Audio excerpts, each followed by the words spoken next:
If you serve a Nigerian auntie a plate of mushy jollof rice, she will judge you. Make no mistake, you will be judged. And also, you maybe deserve it a little bit.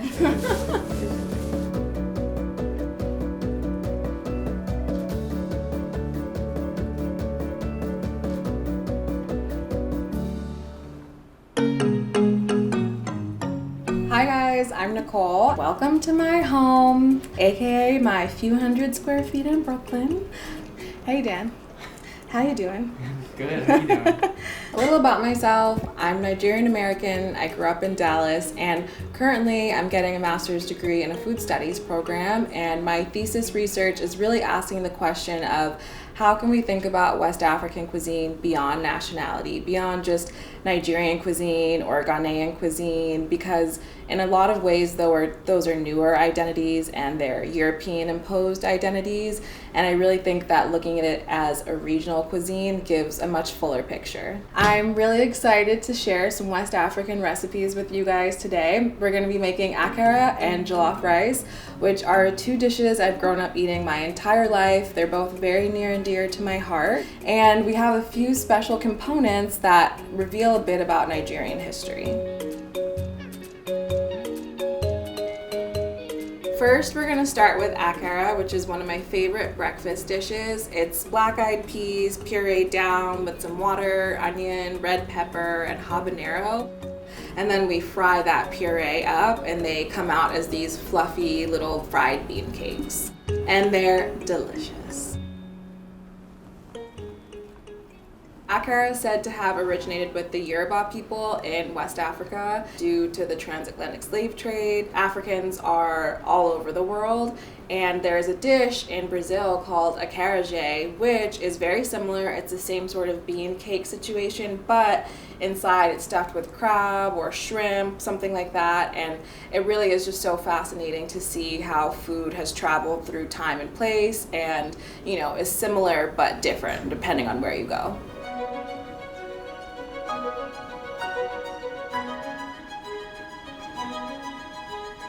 One of the reasons I love this dish is because it reminds me of my mom. Occasionally on a Saturday or Sunday morning, I would wake up and I would see beans soaking on the counter, and that always meant that she was going to make akara, which is one of the dishes she makes the best, and it was always a surprise. We could never anticipate when she was going to make it, but it was always really exciting. This is actually her recipe. When I was developing it, I was at home in Dallas with her, and we made it together, which was really special. Alright, so I did the first rinse of those soaked beans, and now I'm going to put about half of them in the blender with 2 cups of water. It doesn't have to be a perfect science. It's funny developing recipes for a living because Nigerians don't really measure. We just go till the ancestors tell us to stop.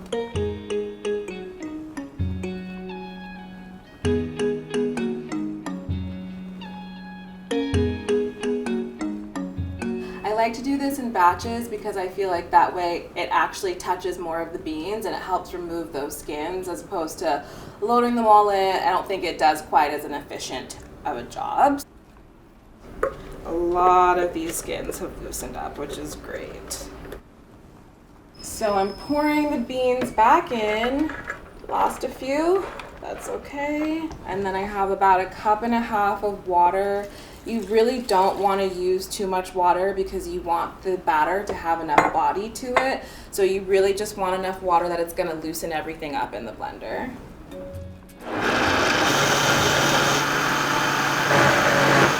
And then I'm going to check the texture. You want it to be as smooth. You don't want it to be really as gritty anymore. It'll be a little bit gritty because it's beans, but you really want it to be pretty smooth. You don't want to feel any big chunks at all. So this looks good.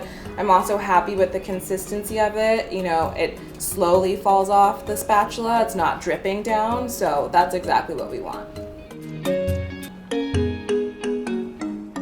So I'm gonna pour these in. I'm using a 1/4 cup scoop. So one thing I love about these is that they fry up so quickly, and it's a great way to feed a crowd really fast.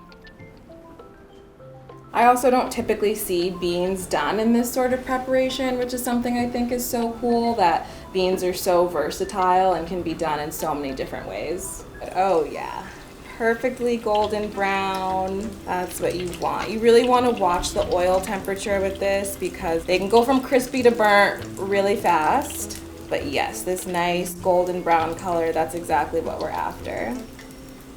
So one of the best parts about this dish is really getting that crunch when you bite into it. So for these, I really like to do a wire rack just because it lets all that excess oil drip out, and that's what helps it to maintain that crunchy exterior. When I was at home making the recipe with my mom, my stepdad came up and grabbed a few, also because this is the kind of thing where like as you're making them, they're disappearing off the rack before you're even finished. And my stepdad put them in between like two really soft slices of white bread, and he told me that that was one of his favorite snacks to have as a kid. So we have our akara all fried up, it looks perfect, and now I'm gonna make some custard. Traditionally you'd see it eaten with pap in Nigeria, which is a fermented corn pudding, but being a diaspora Nigerian, we didn't always have access to that, so we would use Bird's custard, which is this British powdered custard. It's dehydrated maize, so it is similar in a lot of ways. Nigeria is a former British colony, and it really just shows the impact that British colonialism had on Nigeria. The fact that something like this can be so commonplace amongst Nigerians always really sticks out to me.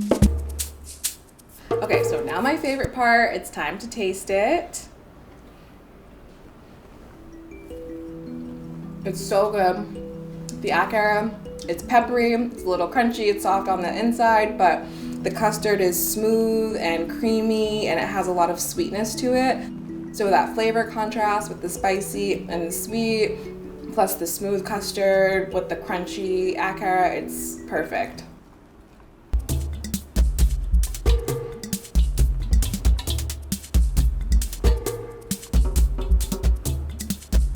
Okay, so now we're moving on to jollof rice, which is my all-time favorite dish. I could eat it every single day, and I often have eaten it every single day. And it's funny, my mom, when she first moved to Nigeria, I went and lived with her for about 2 months during the summer in college, and every day I would wake up and be like, "Where's the jollof rice?" And she was like, "You have issues?" It's said to have originated in Senegal and then spread throughout the region of West Africa from that point on. Something I find really interesting, tomatoes, I found out, aren't even a crop that's indigenous to West Africa. They were brought over during the Columbus trade era, and I find it fascinating because tomatoes are a crop that we use a lot in our cooking, especially in a dish like jollof rice. So yeah, tomatoes are not actually indigenous to West Africa, but they are a very important part of our cuisine. The tomatoes blend up the easiest, and so by the time the tomatoes are blended, there's already enough liquid in the blender that everything else blends up really easily too. Because I don't know if you've tried blending ginger, but ginger doesn't blend easily. This was the part that I could help with when I was a kid. My mom would always be like, blend up the tomatoes, the red peppers, the onions, have them ready for me by the time I get home so that she could just go into getting everything cooked for dinner.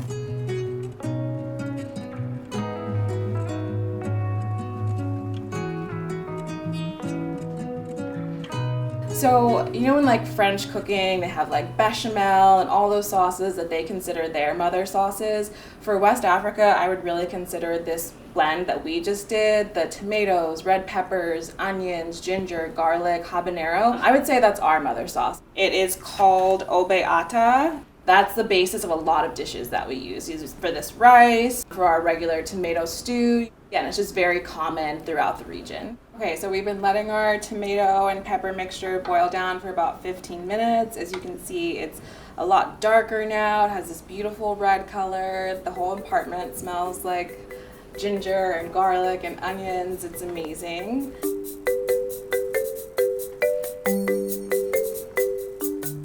One of the things I love is authenticity is such a loaded word, but with this dish, it's really about making it authentic to you and how you grew up making it. So a lot of the things that I put in, that's how I learned it from my mom, of what she would put in when she was making this. Then we're gonna let the tomato paste cook down. This is also gonna darken in color as it cooks. And now I'm gonna add in the spices and aromatics. I would say the curry, the thyme, and the bay leaves are really like those central flavor components. As you can see, the tomato paste is this luscious red color. This is perfect.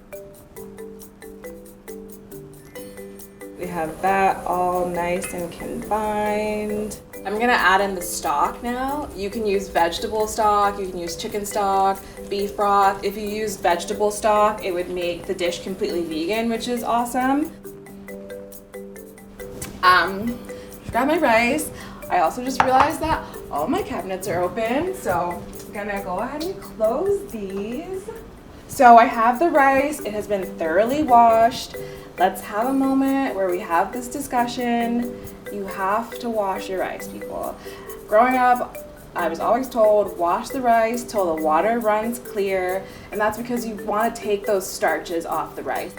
When you boil rice and it has that kind of gummy, mushy texture, a lot of the time that's because it has too much starch left on it. When you're making a dish like jollof rice, you really want to be able to see each and every grain. That's kind of one of the signature features of knowing that you have cooked the dish correctly. So we're gonna leave this alone. We're not gonna touch it. We're not gonna lift up the foil and peek. We're just gonna give it 30 minutes to do its thing and then come back and it should look pretty gorgeous. Okay, so it's been 30 minutes. It's time for the moment of truth. I'm a little bit nervous, but let's see what happens. Oh yeah, oh, that looks good. I'm extremely relieved. It smells delicious in here right now. Don't worry if it burned or browned a little on the bottom. That's actually some people's favorite part, those like crispy charred bits.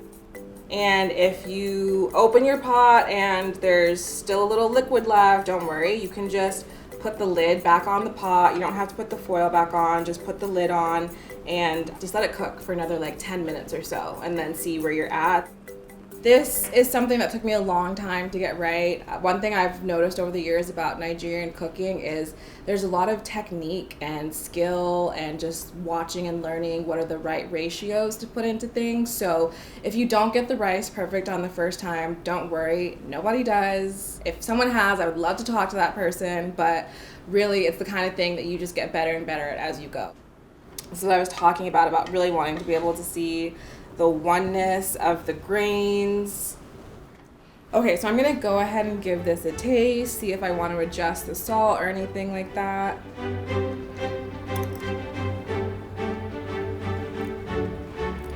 That is really good. It's spicy, it's sweet from the tomatoes, it's very fragrant.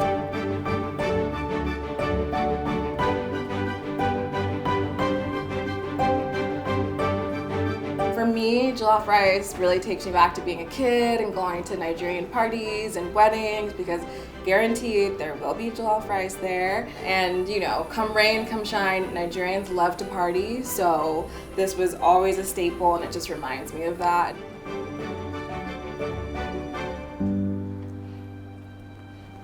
If you guys like this content and you want more of these at-home kitchen cooking videos, don't be shy, hit the like and subscribe button below.